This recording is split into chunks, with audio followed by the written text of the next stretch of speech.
നമ്മളിന്ന് ഉണ്ടാക്കാൻ പോകുന്നത് കൊച്ചിക്കോയ. നമുക്ക് തുടങ്ങിയാലോ? പൂമ്പഴാണേ. നമ്മള് 10 പഴാണ് എടുത്തിട്ടുള്ളത്.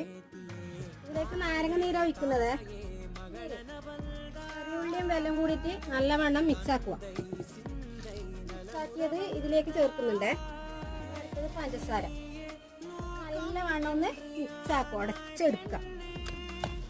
നാരങ്ങ ചേർക്കുന്നത് പഴത്തിന്റെ നിറം മാറാതിരിക്കാനാണ്. ചുമ്പാലാണ്. തേങ്ങാപ്പാല്, കുറച്ച് തേൻ,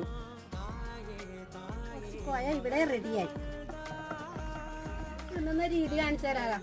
കുറച്ച് അവില്, നമ്മളെ കൊച്ചിക്കോയ ഇവിടെ ഒഴിക്കുന്നുണ്ടേ.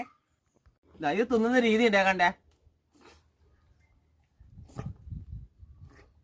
ഇത് സൂപ്പർ ടേസ്റ്റ് ആണ്. എല്ലാവരും ഒന്ന് ട്രൈ ചെയ്ത് നോക്കണേ.